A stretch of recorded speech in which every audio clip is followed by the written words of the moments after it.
अगर काल भैरव महाभारत के युद्ध में प्रकट हो जाते तो पूरी कहानी ही बदल जाती। प्रस्तावना: महाभारत का युद्ध धर्म और अधर्म की अंतिम परीक्षा थी। कृष्ण ने अर्जुन को गीता का उपदेश दिया ताकि वह मोह और शंका से मुक्त होकर धर्मयुद्ध करे। लेकिन अगर स्वयं काल भैरव युद्ध में आ जाते तो ये युद्ध क्षण भर में समाप्त हो सकता था। युद्ध की शुरुआत और काल भैरव का प्रकट होना कुरुक्षेत्र में दोनों सेनाएं आमने सामने खड़ी थीं। शंखनाद हो चुका था और युद्ध शुरू होने ही वाला था। तभी आकाश में भयंकर गर्जना हुई, चारों दिशाओं में अंधकार छा गया। काशी के अधिपति, संहार के देवता काल भैरव प्रकट हुए।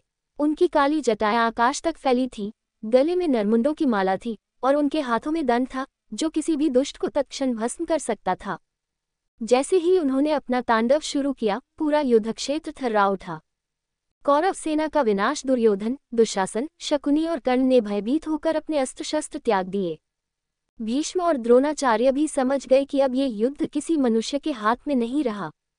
जब काल भैरव ने एक हुंकार भरी तो कौरवों की सेना भय से ही मरने लगी। हजारों सैनिक तुरंत ही भस्म हो गए। दुर्योधन ने युद्धभूमि से भागने का प्रयास किया, लेकिन भैरव की एक दृष्टि पड़ते ही वह धरती में समा गया। दुशासन का अंत उनके त्रिशूल से हुआ और उसकी आत्मा वहीं तिरोहित हो गई। शकुनी के सारे कपट और चालें धरी की धरी रह गईं और भैरव के दंड से वह तत्काल मृत्यु को प्राप्त हुआ। गीता की आवश्यकता ही नहीं रहती, अर्जुन का मोह पहले ही समाप्त हो जाता, क्योंकि युद्ध की स्थिति ही नहीं रहती। कृष्ण को गीता उपदेश देने की जरूरत ही नहीं पड़ती, क्योंकि अधर्म का अंत क्षण भर में हो चुका होता। महाभारत का युद्ध वर्षों तक चलने की बजाय कुछ ही पलों में समाप्त हो जाता। धर्म की स्थापना और नया युग काल भैरव के संहारक रूप ने कुरुक्षेत्र को शमशान बना दिया।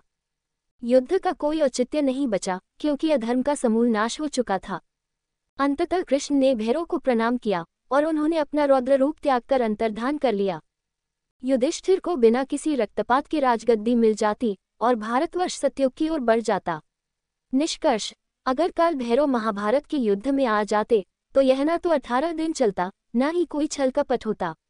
बस कुछ ही क्षणों में अधर्म का अंत हो जाता और गीता का उपदेश इतिहास में दर्ज ही नहीं होता। आपको मेरी ये वीडियो कैसी लगी कमेंट करके जरूर बताएं। वीडियो पसंद आए हो तो वीडियो को लाइक और शेयर करें और अगर हमारे चैनल पर पहली बार आए हो तो चैनल को सब्सक्राइब जरूर करें।